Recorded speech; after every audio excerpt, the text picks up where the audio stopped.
Attempt మాత్రమే జరిగింది through windows ద్వారా. So same as been already police complaint ఇచ్చాము, పోలీసు వాళ్ళు వచ్చారు, వాళ్ళు మొత్తం ఎంక్వైరీ చూశారు. ఎటువంటి బ్యాంకు కానీ కస్టమర్స్ కానీ ఎటువంటి డ్యామేజ్ అయితే కాలేదు. ఇది ఇన్ఫర్మేషన్.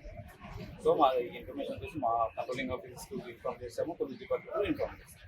సీసీ కెమెరాలు అదే డీవైర్ మిషన్ ఒకటి మిస్ అయింది, వాళ్ళు తీసుకెళ్ళారు. ఎవరైతే ఎంపైంటారో అది డీవైర్ మిషన్ ఉంటుంది కదా, సీసీ కెమెరా ఒకటి మిస్ అయింది. అటువంటి ఎటువంటి డ్యామేజ్ జరగదు.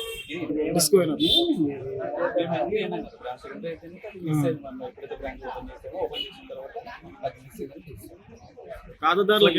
పేపరు ఎటువంటి గోల్డ్ కానీ గ్యాస్ అని ఎటువంటి కస్టమర్లకు బ్యాంక్ డ్యామేజ్ కాలేదు, జస్ట్ ఒక డీవైర్ మాత్రం మిస్ అయింది. సో అదేవిధంగా సేమ్ అదే మేము పోలీసులకు కంప్లైంట్ ఇచ్చాం. మరి రాత్రి జరిగిన చోరీ సంఘటనలో చాలా విదూరంగా ఉన్నది. ఎందుకంటే మండలంలో ఇది ఒకటే బ్యాంకు ఉంది ఏరియాలో మొత్తంలో. ఇలాంటి బ్యాంకుని ఎవరికి ఎలాంటి చెడు ఆలోచన వచ్చిందో కానీ మంచిది కాదు.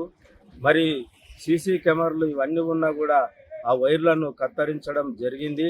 మరి లోపలికి వెళ్ళి చూసిండ్రు కానీ ఏమి కూడా ఆస్కారం కాలేదు, వాళ్ళకు చేతికి ఏమి కూడా దొరకలేదు. కాబట్టి మరొకసారి ఇలాంటి సంఘటన జరగకుండా చూడాలని మరి పోలీస్ అధికారులను అప్రమత్తం చేయాలని, మరి అదేవిధంగా నైట్లో పోలీసులు గస్తీ తిరగాలని, మరి ఉన్న బ్యాంకుకి ఇంకో బ్యాంకు సపోర్ట్గా చేయాలని గతంలోనే మేము ఎంపీ మేడం గారికి వినతి పత్రం కూడా ఇవ్వడం జరిగింది.